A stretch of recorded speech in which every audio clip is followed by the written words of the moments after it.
Bonjour tout le monde. Aujourd'hui c'est deuxième jour.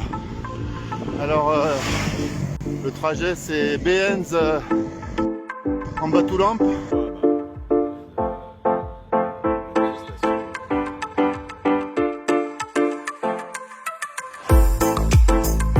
Cette marche, elle a plusieurs objectifs.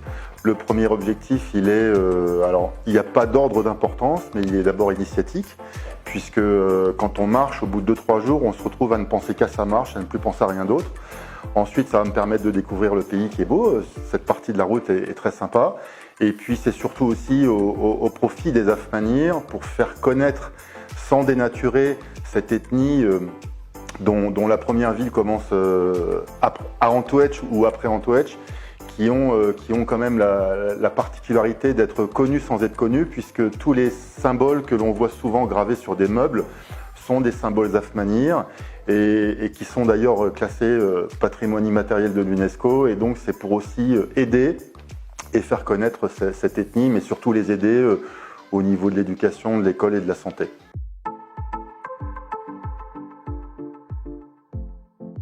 Les Afmanir sont vraiment une ethnie qui mérite d'être connue parce qu'elle est encore reculée dans les montagnes. Antouetch, c'est le pays de la brume.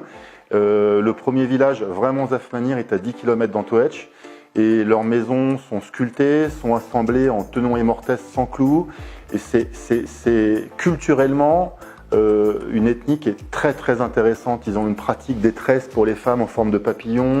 Il y a vraiment une culture ancestrale qui est encore pratiquée, qui se perd un peu, mais qui est quand même encore pratiquée. Et le but, c'est que les autres malgaches les connaissent aussi, et puis de leur apporter un soutien. Donc c'est ma cause à moi, elle est subjective.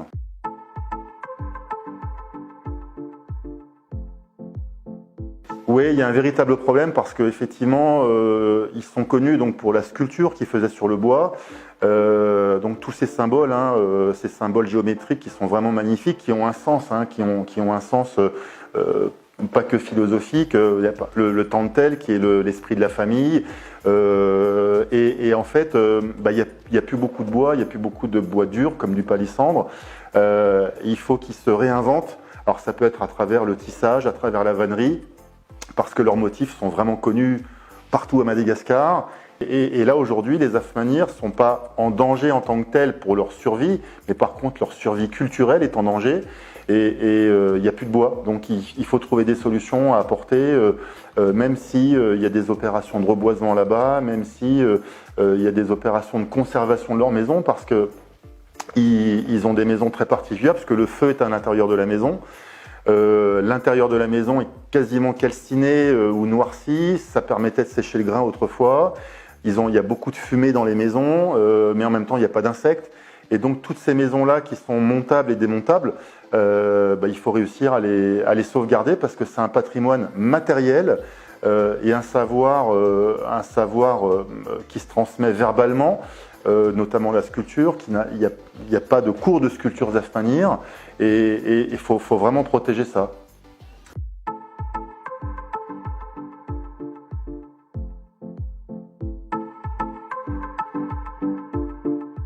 L'objectif est de récolter des fonds et que j'espère que d'ailleurs nos frères malgaches vont soutenir l'opération. Il y a des personnes en France qui vont aussi faire des dons, mais voilà. Même des petites sommes, c'est toujours bienvenu. Et oui, donc à travers cette marche, c'est reverser la totalité des fonds à une association qui s'appelle Afmanir Éducation, qui est dirigée par un ami qui est également aussi photographe, qui est connu, qui est Tanguy Lamam. Et donc voilà, pour vous donner un exemple, il y a une jeune fille qui s'appelle Bienvenue, qui a 14 ans, qui est non-voyante, orpheline. Et l'objectif, déjà depuis 2 ans, on lui paye sa scolarité à Antsirabe dans une école spécialisée. Et c'est pouvoir continuer, puisqu'elle est même première de sa classe, c'est pouvoir continuer à lui offrir ce confort d'apprendre le braille et puis d'avoir aussi, de recevoir une éducation, une instruction. Et donc en même temps, voilà, faire connaître les Afmanir et récolter des fonds, effectivement.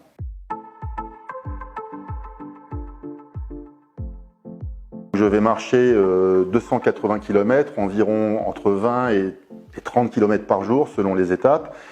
Et l'objectif, c'est de le faire sans argent, alors ça va pas être facile, avec mon sac à dos et de réussir, en parlant pas très bien malgache, à me faire accueillir dans les familles et me faire nourrir aussi un peu le soir, et de ne marcher que le matin pour des raisons de sécurité, pas du tout la sécurité physique de l'agression, mais surtout la sécurité par rapport à la route, où il y a quand même beaucoup de trafic. Et la police a fait écho à ma demande de sécurité. Et donc tous les postes de police, je vais saluer le policier et puis il préviendra au poste suivant que j'arriverai le lendemain ou le surlendemain. Et il y a même des policiers qui vont marcher avec moi par désir personnel. Et donc je remercie vraiment sincèrement la police parce que je suis tombé sur des gens adorables qui font super bien leur métier.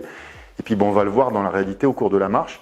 Et donc ce sera des étapes. Ça va prendre environ 12 à 14 jours de marcher tous les jours jusqu'à arriver à Ivat, où là les Afmanirs vont venir d'Antouetch pour finir la marche avec moi, les 25 derniers kilomètres.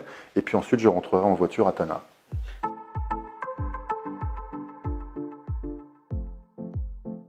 Alors je suis hyper zen, il faut que le physique soit fort parce que marcher 25 km un jour ça va, 2 jours ça va. Au bout du 4e jour, on va quand même commencer à sentir dans les ligaments, les muscles de la fatigue. Donc c'est pour ça qu'il faudra bien se poser, se masser les jambes, les pieds. Et puis après c'est le mental qui joue, à moins d'avoir un problème de santé autre, c'est le mental qui joue et c'est la force. Donc même en traînant des pieds, j'irai jusqu'au bout parce que si je le fais pas pour moi, je le ferai pour les Afmanirs parce qu'ils méritent vraiment un coup de main.